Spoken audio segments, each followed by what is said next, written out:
All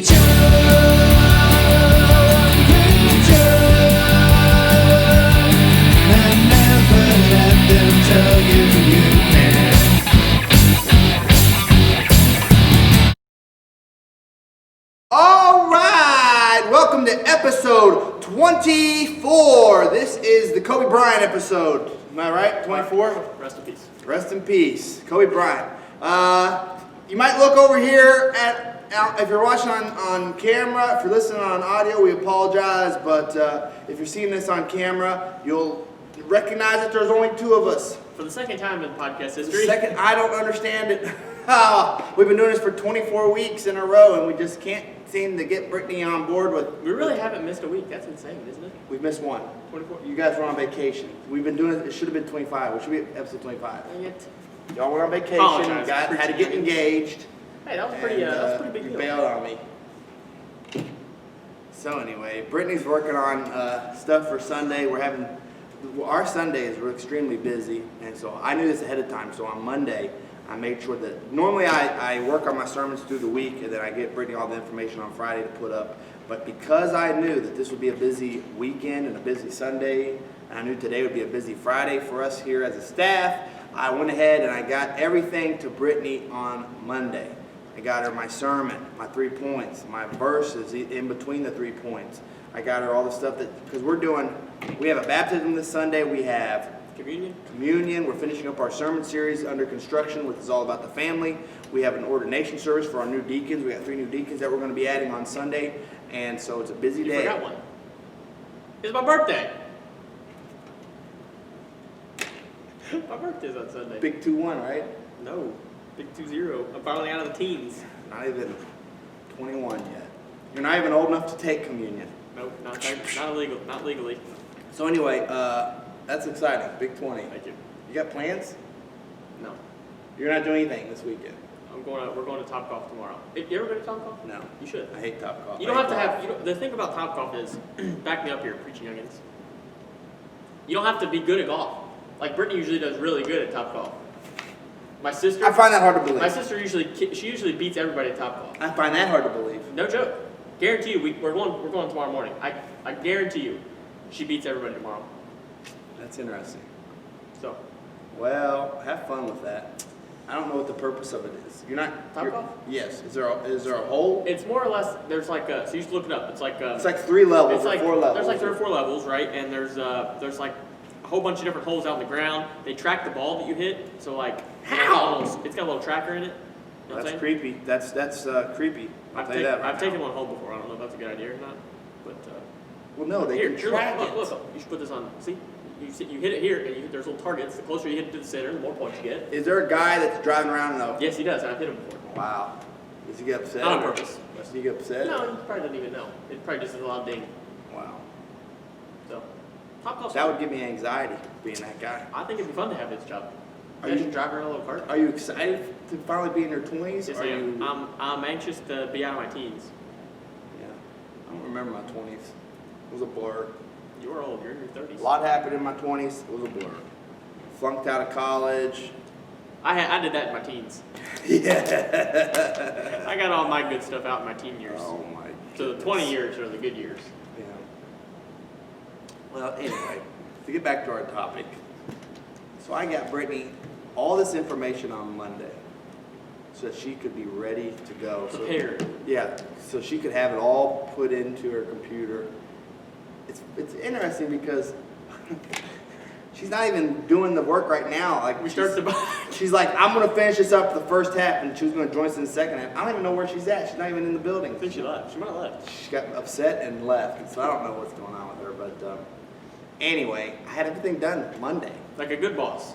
Yes, so she could just. So she could have an easy She could week. work on it throughout the week, and then on Friday, all she has to do is plug it in, and it's already put up there. So, but here we are, and she's not ready. So there's that. But I am excited. Sunday, we have a great Sunday here at our church here at Trinity. Even more exciting than that, on Sunday night, and this is we have not announced this yet. So this is a exclusive breaking news announcement only for Preaching Youngins. I hate that name, and I apologize. We got to get a better name. But here's our breaking news for you guys. this Sunday night. I believe it's at 7 o'clock. If you follow Training Sergeant Baptist, well, don't follow Training Sergeant Baptist Church. If you follow my page, Aiden Crozier, I'll be posting this to verify on Sunday. But there's a COG reunion in the works. What's COG? We already talked about that before. Yeah, episode 13, episode 9. Go back and check it out. COG, me and my brothers had a rock band, a Christian rock band back in the day called COG, C-O-G, Children of God. I don't know why we were young and we thought it was a witty name. They went broke because they gave out too much free merch. Yes. And that name caused us a lot of problems. I think if we had a better name, we'd have probably I think famous. there's another band that is. Isn't there another There's a cult named Children of God. That's a lot of people thought we were the Church of God. We represented the Church of God because we were COG. It really causes a lot of problems. When we got older, people thought when they saw Children of God on the thing, they were expecting children. They're like, you guys are like really old to be. It was an awkward thing, but anyway. Does this mean we're going to see a revamp of COG? Yeah, we have a reunion show. We're playing one song. Is it original? And, yeah, it's one of our own songs. Your best song? We never played covers. Was it your best? Is this your best song? If I were to One of the say, few. what is COG's best song? This was one of our best radio songs. It was on the radio. Should have been. But This it was wasn't? before radio Oh, right. and before live and streaming, before all that stuff. Right. It's going to be. You were on YouTube? You're going to be impressed. You were on YouTube. It's good. You're going to be impressed. So Moorhead State University. They're Shout out. Their Methodist Student Center. Adam was a part of their Methodist Student Center. He was there. He was like one of the dorm directors there or something weird. And so we always had COG shows for the Student Center, and they're doing like an alumni spotlight thing, open mic thing, and so they're bringing in a lot of their alumni musicians, and so COG is making an appearance at that, and that'll be virtual. So you guys, everybody can watch it this Sunday night. So I'm excited. 7 o'clock. I'll post more about it when Sunday comes, but I'm kinda be out excited. on the lookout. Depending on how it goes and the feedback we get, next podcast might be a little interesting. And it was difficult because me and my brothers didn't record it at the same time in the same place, and so we were all in different. We all were at our Don't houses. tell me the timing's bad. Is the timing I off? hope not. I hope not. So you just played. Played your part. I literally played my part, made a video, sent it to Adam. What if you were off like beat by like half a beat or something? Like what if you were? Well, we did it the way that Adam recorded like the time, like. Oh, okay. So you had something to listen to. And so I just played along with. I recorded my part playing along with His time. Yeah. Okay, that makes sense. And then, but still, he has to line all that stuff up. So I hope he knows what he's doing. I think it's already been submitted though, so it should already it's done. I haven't seen the final product. They're going back. So you're going to see it for the first time on Sunday. Yeah. What if it's awful? Could be. I don't know. I'm excited though. I think it'll Tune be in. fun. So 7 yeah, o'clock on tune in Sunday. So that should be fun. I don't know. It's exciting. We used to do that kind of. I love doing that stuff. It was a lot of fun, but it's just hard. It's hard when you give away free stuff. It's expensive. You're right. It's hard and it's expensive. So anyway, It's good I was stuff. gonna say something. Oh, what was I gonna say? We were talking about how busy we were at church. Well, Sunday's it's a busy. Very busy Sunday. Sunday. It's a busy. The whole month of September is busy for us, and it's interesting. I will go ahead and talk about this since we're doing okay on time. I got a message from a lady today, or this week. I got a message from a lady this week that said that she had a confrontation at one of our local stores with another church member, a member from another church, and Local. local church. And her comment was, "How dare you? I hear you're stealing more members from our church."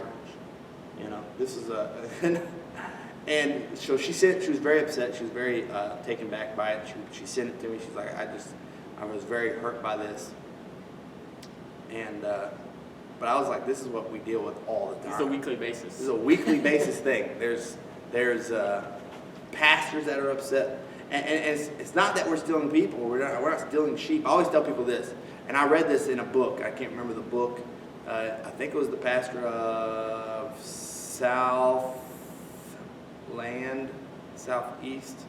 I don't know. There's a church We're in gonna have to fact check that. I'll fact check it. There's a church in Louisville that grew just unbelievably fast. They grew so fast. They started a church, they grew it, and now they're like, I don't know, they have like A through F buildings. They do like 20 services a weekend. They're running like 10,000. We have an A and a B building. Yeah, I guess. So it's very interesting. But I was reading his book, and he was talking about, because he got a lot of that too when he first started in the ministry at this church, was people were saying, you're stealing sheep. And his response though was, and I love it, his response was, we're not stealing sheep, we're planting grass, right? And if the sheep wander over here to take it, that's on them. And that's the thing. We're a lot of the people that we get are there are people that haven't been in church for a while. There are people that have been hurt by the church. There's people that have never been to church before. We get a lot of those. But here recently, we have been getting some other people from other churches. But here's the thing, and I tell our church this. I tell anybody that wants to ask about it. We don't get to pick and choose who comes to our church. I'm not actively going out there and picking and choosing like that you get to come and you don't get to come and you shouldn't come because you went to that other church. Well, we're not calling people from other churches saying, hey, come check our church out. Nah, we don't need to. Yeah. So it's interesting. It's a very interesting thing. But I've had people, saying that to me from a couple months. Even longer than that. Even when we first started here at Trinity, almost a year and a half ago, I was dealing with the same thing. I was at a funeral. First 6 months I got into this, I was at a funeral. And it was people were really, they were crying so hard that they were wailing. And it was just a very somber, wet funeral that I was at. And I was walking through the procession line or whatever. What do you call that, procession? I was walking through the line, and as soon as I got done hugging the lady who was just bawling, tears, and as soon as I said my piece with her, I turn over, and a guy meets me right there next to the casket and says, I hear you're stealing our members. I'm just like, one, this isn't the right place to talk about this.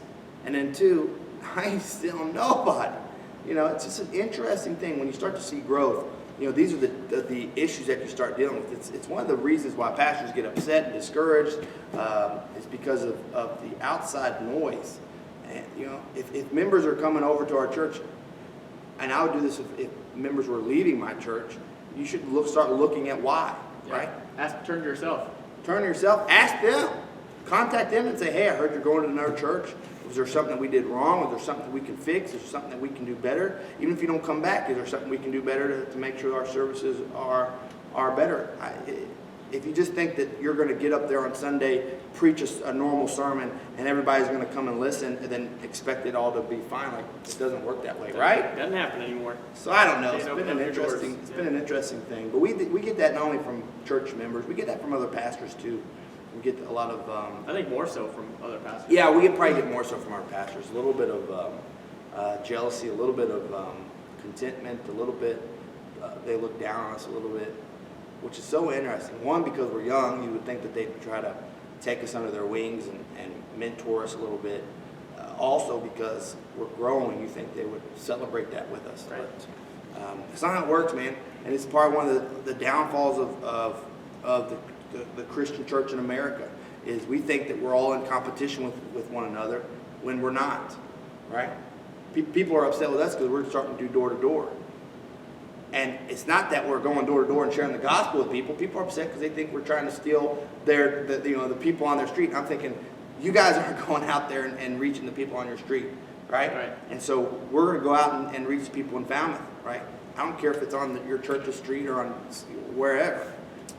You're not doing it. They need to hear the gospel, and we have a team that's doing it. Well, there's a bigger goal here than just being at a church or going to a specific church. There's a bigger goal here, and that's to save the lost people, right? Yeah.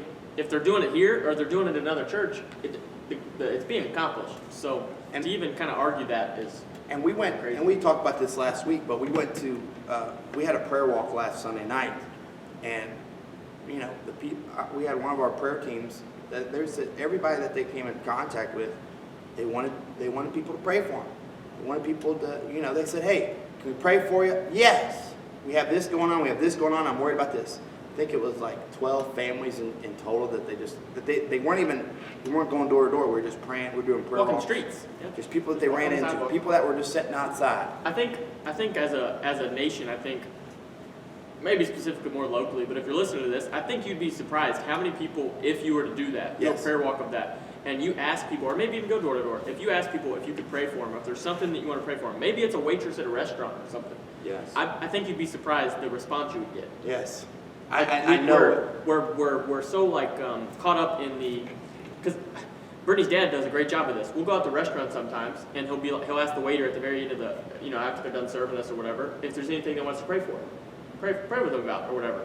And I think the feedback is insane because 9 times out of 10. 9 times out of 10 they give you a response. You better believe it. And they're genuine in their response. They're not like well, this is weird. Like they really are like. Yeah, most times they're like, actually, yeah, I'm going through this. Right. I need prayer for that, or I'm actually struggling. And here's the cool thing: when you do it at restaurants or something like that, not only will you find out that they need prayer, you also sometimes can find out a need that you can meet. Right then. Yeah. Right then, they'll be like, you know what, I'm not going to be able to pay my bills this month, or I'm worried about it. And then you can give them a bigger tip or something. Like, direct them to a resource. Or direct, yes. A lot of times locally you can find out they might even say they go to a church. You could figure out what church they go. You know what I'm saying? Yes. You'd be surprised that like the fear that we like put a wall up in front where we can't do things like that. Yes. But your response, I think, is great, and you don't even realize it. Yes, and so a perfect example of this, and I just saw this article yesterday from KentuckyToday.com. My good friend Mark Maynard. So let me give you a background. We got time. Let me give you a background. Go ahead. On We this. got plenty of time. Brittany's not here. So last November or October, I think October or November, I went to a pastor conference in Northern Kentucky, and they bring in a guy named Dr. Steve Ayers. He's a pastor at Hillview Heights Baptist Church, and I don't know if they actually go by Baptist Church, but I'm gonna say Baptist Church because they're affiliated. But they're in Bowling Green, Kentucky, and so he was explaining to us the importance of goals, setting goals, which it never crossed my mind to set goals, right? Our first year here, we were barely keeping up with numbers really, and then the goal thing was just I didn't see a point or purpose, and so he started to explain the importance of setting goals, mainly because it keeps the leadership on track. It keeps the congregation focused on what you guys are trying to accomplish. And so when you set a baptism goal, let's use baptism for example. You can start becoming strategic on how you're going to set that goal. The goal, reaching the goal is not the goal, right? You're not trying to hit a certain number. You're really just trying to be active and. It's a way to keep yourself on track. Yeah, that's pretty much what it's it not is. It's not about oh my gosh, it's next month we have to meet this goal or else we're going to lose it. We're not getting our goal. But it's about just keeping yourself on pace. And when you set a goal that you strive to do that. It was a great little conference. If I ever know if he's ever around town again, I would drive pretty far to see him because he was spot on with some of the stuff he talked about. He talked about the purpose of the church should be seek to save that which is lost. Just amazing stuff. Things that we've applied here. He also talked about the importance of the altar call and how we need to change the way we view altar calls and put more of an emphasis on it, to be honest with you. Right now we're going away from altar calls, but no, he was putting an emphasis on it. But anyway, their church, Hillview Heights in Bowling Green, they had a goal. So last year they set a goal for 600 baptisms, and I believe they surpassed that goal, which just blows my mind. 600. And then this year they set a goal for 700. For us, we set a goal for 40 in our church, and we were doing pretty good in the very beginning. Then the virus hit, and we've been really having a hard time getting people to go through the baptism waters, mainly because they're nervous about the COVID. And but man, Hillview Heights, they were pumping through it. They were doing home baptisms, so they were encouraging people to baptize one another like at home, which I thought was a very interesting thing. Well, I think that kind of shows a little bit more emphasis on it's not about where you get baptized or who. You know what I'm saying? It's not about the water. It's kind of. But the point here's the thing that they did though, which I wish we would have probably, looking back, it's probably one things we should have probably done differently as a church, is they still pushed baptisms, even to the coronavirus, even to the the shutdowns and all those things. They still push baptisms, and they just announced that I think they hit 500. Yeah, they reached 506. Oh my. So they're at 506 baptisms for the year, which just blows my mind. It really just blows my mind. In the fiscal year of 2019, they baptized 641. They set a goal for 700 for 2020. At the end of February, they were more than halfway to the goal with 6 months remaining. Oh, wow. That's impressive. It's insane. Yeah. So they were at 350 at the end of February. It's just those kind of things are inspiring to me. They get me excited. They get me pumped up. And it's not about the number, right? But it's about each one of those numbers. It's what they represent. Each one of those numbers represent a person who's lost, far from God, and it's awesome. So I give it up to those guys for pushing through.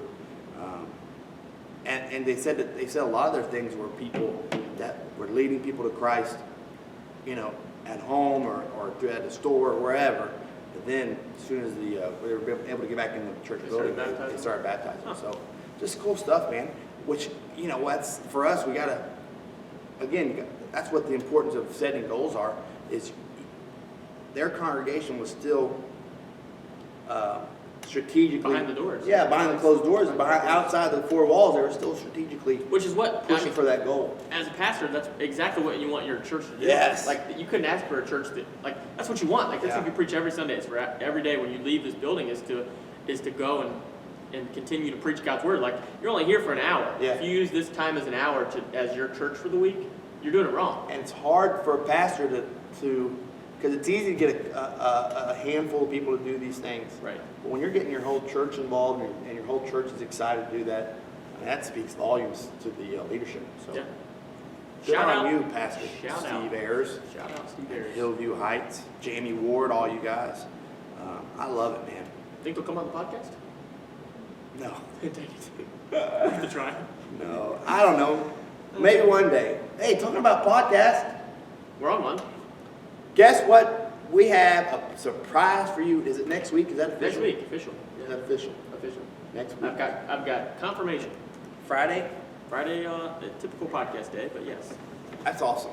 We're going to be having a special guest next Friday. This one I'm really excited about. I'm excited about all of our guests. We've had some really good guests in the past. Colton. We've had Mark Branham. We've had Dave Fornash. Anybody else that we've had? Am I missing somebody? Penny was with Dave. Penny was with Dave, yeah. We've had some good guests. We've had some great guests on the show, and so next week we're going to have another good one. He's actually written into the show a couple times, yes, he has. So you guys actually are probably familiar with his name, and so I'm excited. It's going to be a great podcast. I have a lot to talk to him about. We have a lot of things to say. Questions. He's probably one of our biggest supporters. I think he is the biggest fan. Biggest fan. So we're excited about that. You're in competition, other people. Yeah. You want to be a bigger fan? He's the top fan. If he had a top fan badge, it would go to him. And I like it because he's young. He's working in ministry. He's living life, trying to figure out what to do in ministry. And so I'm excited. It's going to be a great podcast. So make sure you tune in next week as well. And what we're going to do here, we're going to take a quick break. When we come back, there's a couple things I want to talk about. I want to talk about there's a situation that I keep seeing inside the church. We talk about false teachers, and a lot of times we put a bad rap on, I don't know why we do this. We literally label everybody a false teacher that doesn't teach exactly, the to the T what we're teaching, I guess is the way I would say it. Yeah. So if somebody's growing a church, we go, oh, that's a false teacher. It's just a weird situation that we get ourselves into. Now, a lot of the theology is very false, and so I don't know. It's an interesting situation, but one thing I'm seeing over and over and over again that I wanted to address today, talk about on our podcast, is some of these pastors. I'm using for those listening on audio, I'm using my quotation marks. Pastors who are living in habitual sin, and they know it. And I'm not even talking about your local pastor. I'm talking about big name pastors who has thousands and thousands and thousands of followers and supporters who are reaching into a they're reaching into the world. I mean, these guys are, their access to the world is massive. The problem is, because they're living in sin and because their sin is public, they're leading a lot of people down a really bad path. And at some point, as Christians, we have to stand up and say something.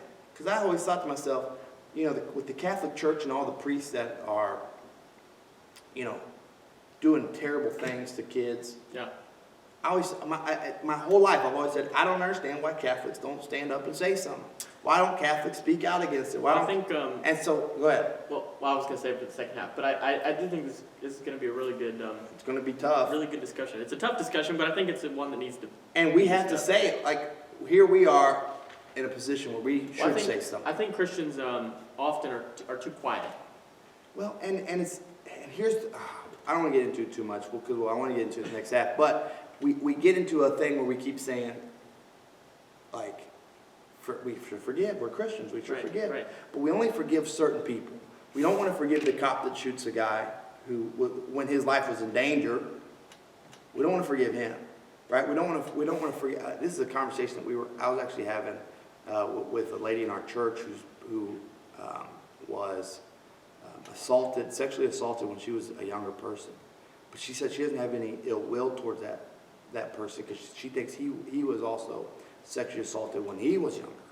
And she said when she tells people that, they get so upset with her because a lot of people don't have forgiveness for people that do that. And it's just interesting where we draw the line. And a lot of where we draw the line is, are they celebrities? Do we look up to them? If we like that person. Yeah, if we like that person. Forgive them, yeah, right? Because we like what they do. So it's an interesting thing. So we'll talk about that more when we get back, and we'll wrap it up after that. All right? Sit tight. All right, welcome back to our second half of our Preaching Young podcast, episode 24. My name is Aiden Crozier, pastor here at Trinity Southern Baptist Church. And I'm with Andrew Baker. Worship leader, youth leader here. As you can see, Still, Brittany did not come back in the second half of this podcast. We actually waited a whole 2 hours. We waited 2 hours in between, and she still's not finished. So here we are. We said we cannot wait any longer. The people need us. The people want it. People they want the Preaching Young podcast. So we're gonna deliver. Make sure you email us in and tell how terrible it was that she had to miss, and how, you know what I'm saying? Or if you didn't miss her, then let us know. Yeah, if you don't miss her, let us know at preachingyoung@gmail.com. All right. I'm just kidding, Brittany. She's right there. Are you okay, Brittany? Yeah. She's okay, guys. See, you just pulled into our... Never mind, they left. All right. So distracted already. Sorry, everybody. So our second half of our podcast is going to be an interesting one. I'm excited about it. It's going to be a challenging one. Remember, all comments are our own personal beliefs, and any complaints need to be submitted in writing. I think that's fair enough. Take that how you want it. Yeah. All right. So on Sunday, it was actually before church. I was flipping through Facebook in my office before church, and one of my Facebook friends, shared a video from a pastor named John Gray Ministries. John Gray Ministries. John Gray used to be the associate pastor at Lakewood Church. That's Joel Osteen's church, for those Joel Osteen fans out there. And he used to be the associate pastor there. He had his own show on the Oprah Winfrey Network. Really? Yep. What's that? The OWN Network, OWN. Oh, yes. And it was called The Book of John, where he literally, it just showed his behind-the-scenes life. And then a couple years ago, John left Lakewood Church and went and became pastor at his own church. It was interesting because the pastor there was, I think, Ron Carpenter, maybe. Very interesting story. Ron gives him, he becomes the pastor of the church that Pastor Ron was at. Ron and his wife go to another church and start their own church I think it was the same name, but they started another church in California. And then all of a sudden, John decided he was going to change the name to Relentless Church. He changed the entire name of it, but it was still the same church. It was the most confusing thing in the world. And so they're in a legal battle right now where they're suing each other because John wasn't paying the bills for the church.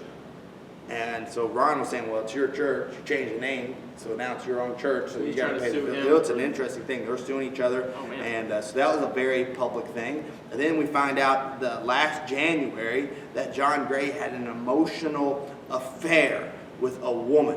Now, I don't know what an emotional affair is, but supposedly he was meeting her in a hotel. They weren't doing anything except emotionally. I don't know what that means. This is weird stuff, man. And so last year, so last year he does the same thing. He gets up there, does a little sermon. He brings his poor old wife up with him, and he starts saying, you know, it's not that big of a deal. People are trying to destroy me, blah, blah, blah. And then his wife gets up there, and she starts like talking bad about everybody, like, yeah, you leave my man alone. And I'm like, what are y'all doing? It was the weirdest thing I ever saw in my life. This happened? Yes. Oh, this is weird. Weirdest thing I ever saw in my life. So then I at that point I said, you know, I could care less much about Mr. John Gray. Until Sunday, I see this Facebook friend who shares this sermon from John Gray, and it was the way it was titled. I thought, what is up now? Because it was like everyone needs to hear this message. It's very important message. I'm like, oh boy. So I click on there, and John Gray's sitting on a chair, and he's apologizing. He's apologizing for what just happened. He wouldn't say what it was. He started talking about how he's human, and there's, you know, people sin and people make mistakes, and he's not any higher than anybody else. And then he started talking about, I thought this was very interesting. He started saying like, it was weird actually. He started saying like, you know, every time he preaches the gospel, right? That he still preaches the gospel. So I don't know, it was the weirdest thing. And I thought to myself, you're not preaching the gospel now, you're literally just apologizing for your behavior. And then he made it a very distinct thing. He started talking about the difference between repentance and remorse. He said, you know, most people say they repent, but they're really just remorseful that they get caught. But oh no, not John Gray. He's not remorseful. He's going to repent. He's going to, you know, he's already seen counselors again. I'm like, you saw counselors the first time you had an emotional affair. Whatever that is.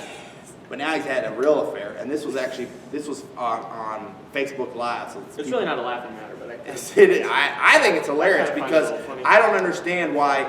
And, okay, there's a lot to get into with this. There's a lot to go in. So, first off, I don't know why we keep rewarding pastors who are doing sinful things like that, right? That's not a rewarding thing. So the first thing that needs to happen is he needs to step away from the on his own. He should do this. Personally, he should step back. I agree. Church leaders should also be They should encourage pushing that. Yes, I agree. There's zero reason for a man who just cheated on his wife to be put on a pedestal, put on behind the pulpit, and then start preaching the gospel to people, right? Yeah, because he's not practicing what he's preaching. He's not himself. practicing what he's preaching. And here's the other thing. We've discussed this a little bit on a couple other, I think it was episode 21, where these guys, they need to be the ones sitting and listening to the sermons, not the ones preaching it. Right. And I don't know why a lot of pastors need yes, that. Yeah. but I don't know why we're in a society where we think that, like, pastors can't step. We'll talk about this a little bit later. Pastors feel like they can't step down and attend a church because they feel like they feel like once they've been a pastor, they have to be a pastor. And I gotta hear. People have to hear me. Right. Like nobody has to hear Abram Crozier. Like you guys, like there's other preachers out there, and if there's no point in me preaching, if God's not calling me to preach, then I'm gonna go and do whatever God's calling me to do, and maybe that's sitting in the congregation one day, right? But whatever it is, I'm gonna do it.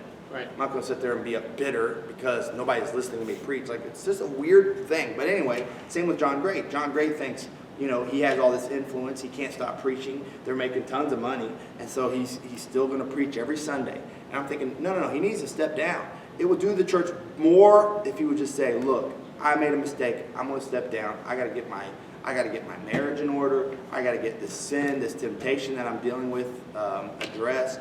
I got to get mentored. I got to get preached to. Like, that's what he needs. He should. Yeah, he should step back. I agree. Then this is where John Crist comes in. So John Crist is a Christian comedian. He made another mistake, right? They're getting ready to release a Netflix special, which I was very excited about. A lot of people were. Yeah, last November. The guy he makes fun of stereotypical Christians, which probably is a sign that I think he had some really bitterness towards Christians. Probably. At the time it was funny, but I think looking back, I think he just was bitter. It was funny though.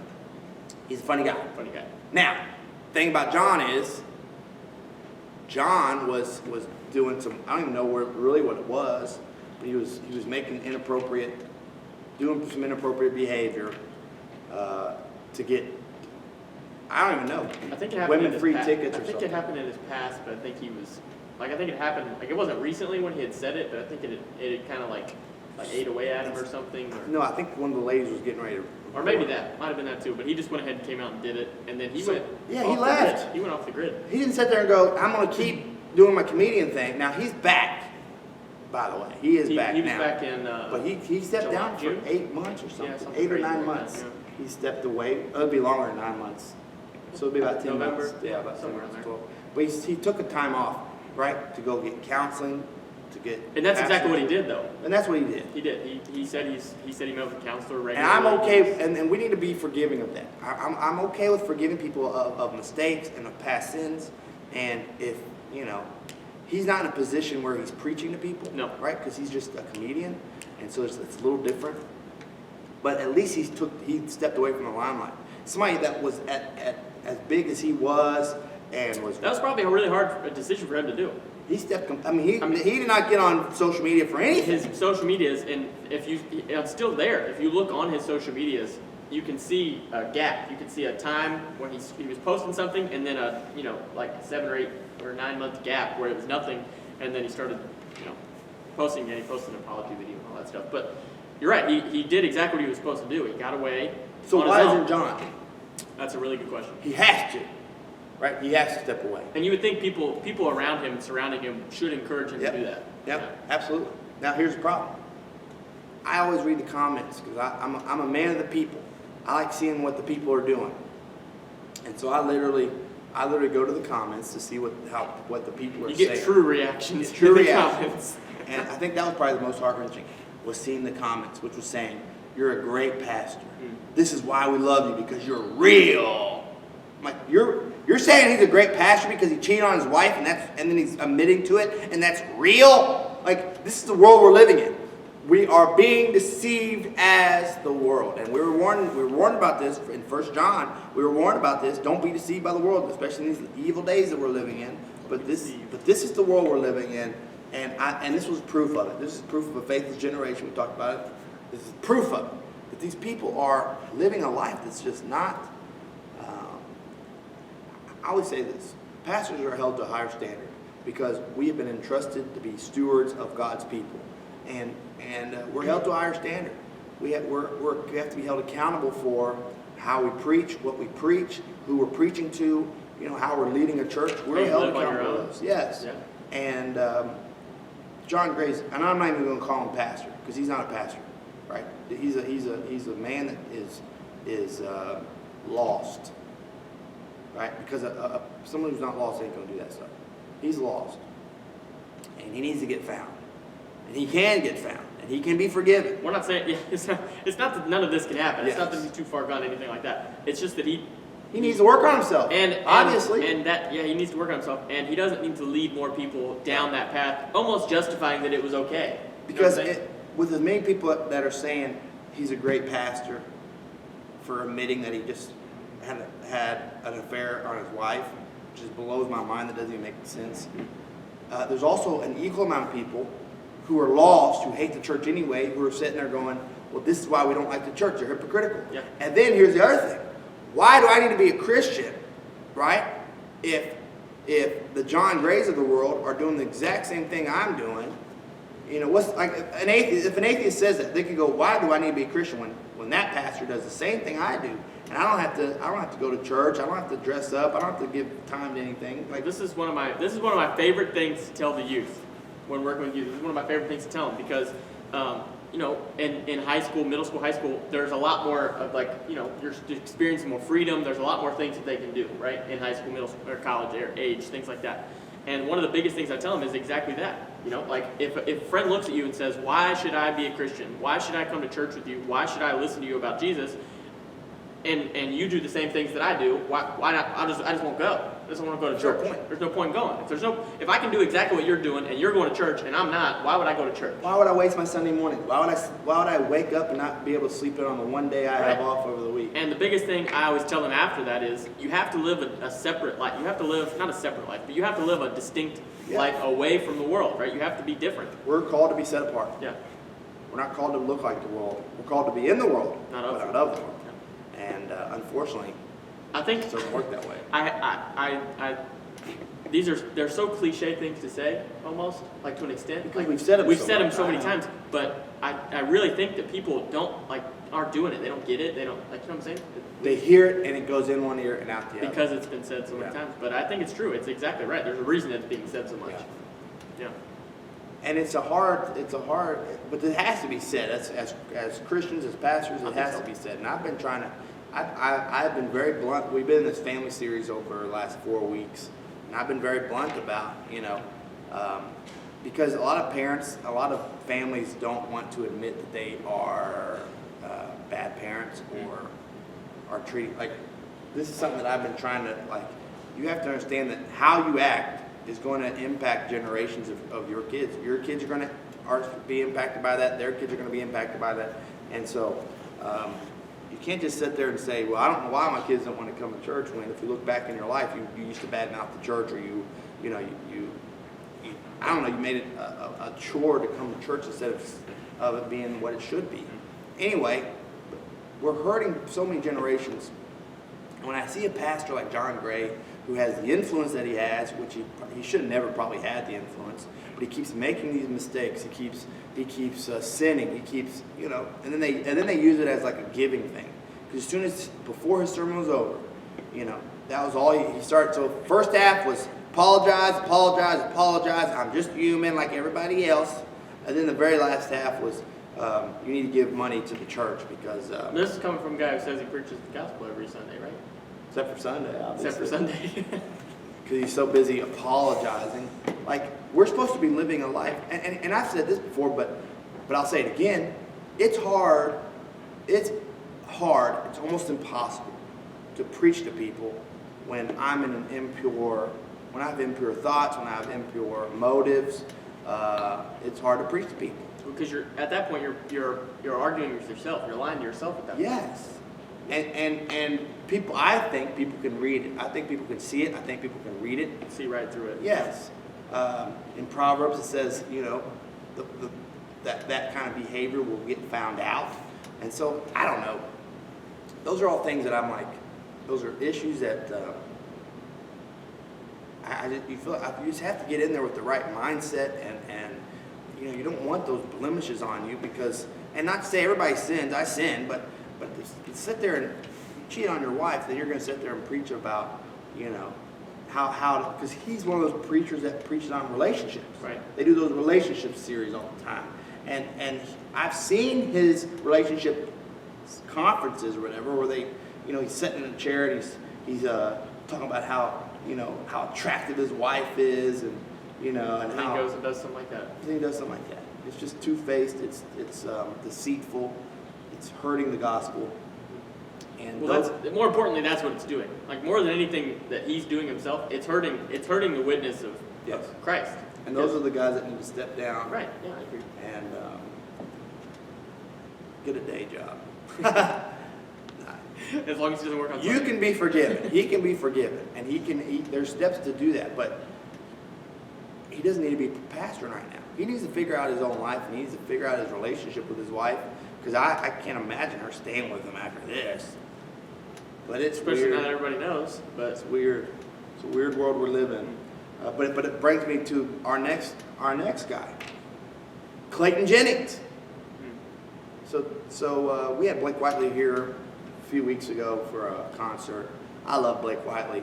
Cool guy. Probably one of the coolest guys. Cool guy, down to earth guys. Yeah, very down to earth. But he just released an album with Clayton Jennings. Clayton Jennings I ain't calling him a pastor either. He's a motivational speaker. And what bothers me is he's so good at what he does that your normal Christian person who doesn't know any better will share all of his videos, because his videos, he'll say the right things in some of his videos. He'll even sound very Christian in a lot of his videos. Feel good guy. Very feel good, very motivational. He'll use scripture. He's very good at that, and people will share it. And he has a lot of followers. But the guy, one, he got his ordination stripped from him for a lot of his bad behavior. The guy, if you ever get a chance, look him up. I know Pulpit and Ben did Clayton Jennings, you said? yeah, they did a few articles on him. He called it hit pieces, I believe. But he got so mad last year at people who were attacking his character that he literally posted a picture on Instagram and on Facebook, and you can find this. It's still, he took it down, but they're still floating around. He took a picture of him flipping off the camera at all of his haters. But yet he wants to call himself a pastor. He wants to preach the gospel. You know, did he take a day where he said, I need to step away from all this limelight? No. He went and released an album. He went. I don't understand this. I just don't understand it. Someone like Clayton Jennings does not need to be preaching. He doesn't need to be pastoring. He doesn't need to be, but he likes that influence. And influence is probably making him a lot of money. And it's the same with a lot of Christian artists that I grew up with, Christian bands. We used to travel and play with bands. We used to sit there and listen to Christian bands growing up, and there was tons of them. There was tons of Christian rock bands, right? You know, right now Skilt's legit. They are still doing their stuff, but you know, we had bands like Five Iron Frenzy, who was a huge band. Most of them were atheists. They were just playing Christian music because they couldn't get anywhere else. Couldn't make the rock world? Yes. So they played into the Christian music world. There's another band called 38th Parallel. They now are consider themselves wizards, and they play Harry Potter music. Wizards? That's weird stuff, man. It's 2020, man. You can do whatever you want, I guess. Reliant K. I've always had a problem with Reliant K because I've never heard them sing anything that's Christian music. They always sing about their girlfriends and stuff. But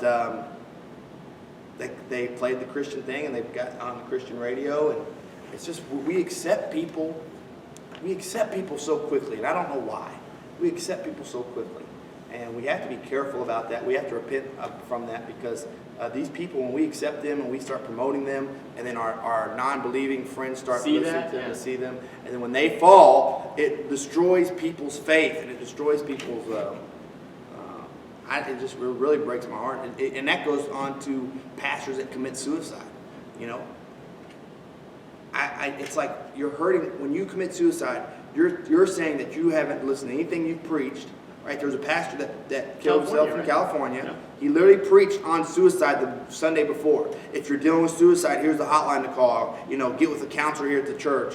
You know, read your Bible, pray. But then he didn't do any of those things, and he killed himself the next week. And it's like, dude, you don't need to be preaching. If you're dealing with suicidal thoughts, you don't need to be preaching. You need to step down. You need to sit there and be under somebody. You need to be getting mentored. You need to be listening to your own advice and getting help. But we don't do that. And for whatever reason, the church isn't sitting there making those, setting those standards. The church has to set that standard. Yeah. We have to sit there and go, you know what? You need to get preached to, not be teaching. You know, instead of you teaching Sunday school, you need to be listening and getting mentored. We have to start doing that, because we're destroying not only our faith, but we're destroying non-believers' faiths. And it's a crazy world we're living in. Anything else? No, you hit it really, really good there at the end. Do not glorify. I don't care if they're the most well-known pastors. Do not glorify these type of sinful behaviors, because they're going to do more damage than anything. I really believe that. I agree. That's all I got for today. It's a short podcast, mainly because our third person ain't here yapping like she always does. We would have filled this gap of time. I apologize about that. So, doctor her paid this week. You don't get any advertisement pay this week. Anyway. Listen, next week is going to be a really good week. It is going to be a good week. I'm excited. I keep telling people this.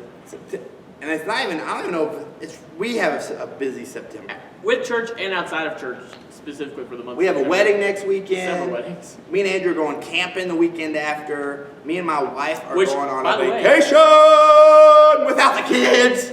It's exciting, isn't it? Yeah. We're leaving the kids at the grandparents'.